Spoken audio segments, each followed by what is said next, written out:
on a magic treasure hunt for some magic treasure junk. Something, something, magic something. So, I am thinking,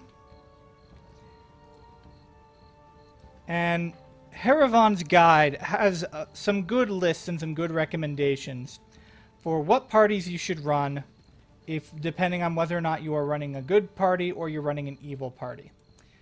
Jaheira is pretty much always going to be in my party.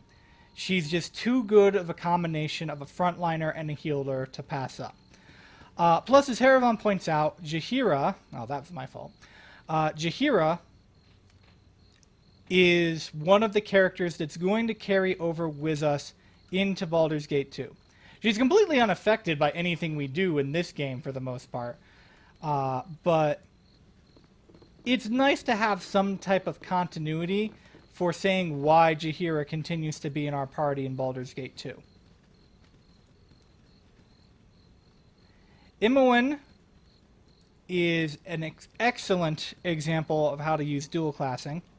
So we were going to be keeping her on both for additional magic support and to be our primary thief. So that covers 2 party members down. With Imoen as my primary thief, I'm not going to need Montaron, so I can easily drop him off when I drop off Zar. I won't need to do any, creative tricks in order to make sure that I have one in my party and not the other. Alright, so now we can pick up some gear. And we've accumulated a decent amount of gold, so we're actually going to be able to pick up quite a bit of gear. I like to keep this helmet. I think it's kind of a cool helmet. But we can sell the longsword, the small shield, and all the jewelry. Make sure no one else is dragging around any extra stuff. Is that an extra longsword? Did I somehow remove my longsword from my equip slot? Nope, that's an extra longsword. I don't remember picking that up. It's been dreadful slow business lately.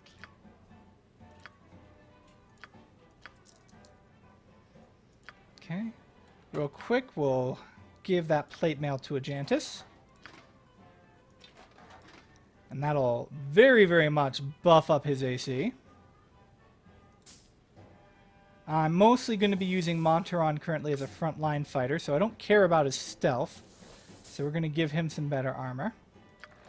I'm also not going to be using Imoen for stealth right away, so we're going to give her some better armor, but we're going to hang on to her leather armor. So we need to get better armor for Jaheira. I'm not going to worry too much about getting better armor for Montaron. We'll go ahead and give him that helmet.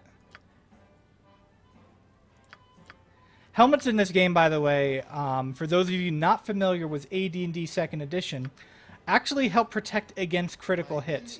There's a chance anytime you get hit by a critical, that the helmet will soak up the damage, and you will not have to worry about taking the extra damage. So, for Jaheira, I'm going to start with her. First thing we need to do is get her a sling. Because like I said, and I'm going to keep saying this, because it is this important of a point, ranged weapons rule.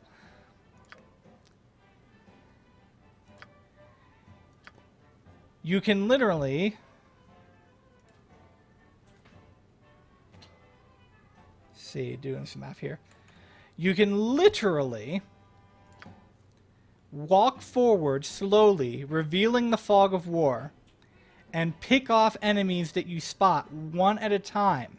So if you've got a gigantic group of, let's say gnolls, and some of you will know why I'm saying gnolls, instead of walking up to the group of gnolls and having to fight all of them, you can instead... I'm going to get a clip. You can instead walk up very slowly, trigger each gnoll individually, and fight them one at a time, picking them off with your ranged weaponry. So yes, I'm going to make sure that not only do all of my characters have ranged weapons, but I'm going to make sure that all of them have ample amounts of ammo. So you might notice that the composite longbow here is currently ruled out for Montaron. If you click on it, you'll notice that the composite longbow deals bonus damage and has a better to hit, but you have to have a strength of 18 to wield one. Fortunately, I'm planning on keeping a decent number of people in my party who have a very high strength. Get another stack. Let's do this all at once, unlike Jaheira, where I accidentally messed up and bought one. So that should be enough to see Montaron through.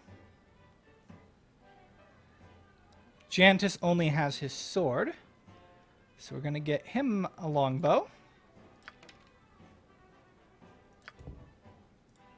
And some arrows. I am pretty much already fully equipped.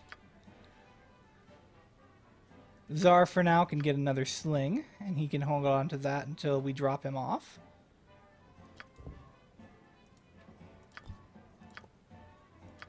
And then Imoen should be all set. So, one little nitpicky feature about Baldur's Gate in this particular engine is it does not have the ability to swap out weapon groups like you can in, say, Neverwinter Nights. So, I have to have only the bow and the sword equipped.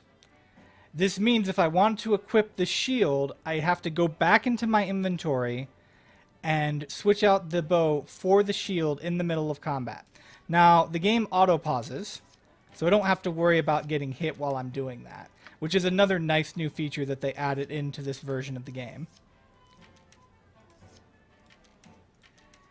Thank you, Overhaul Games, for making it so that the inventory auto-pauses in the single-player mode, as opposed to playing in the multiplayer mode. Jaheira, on the other hand, that's why I bought that, can just have her shield equipped. But eventually, I'm going to have a Jantis or another two-weapon fighter that we're going to meet later. Oh yes, we are going to meet another another two-handed weapon fighter later, and it is going to be glorious.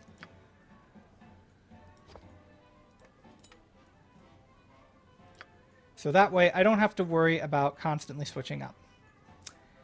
And I lied. I lied. I'm sorry I lied. I'm Stan and I was wrong. I'm singing the Stan Wrong song. Make sure at all times you have a full complement of arrows. In certain zones you can pick up arrows on the fly and that's kind of nice.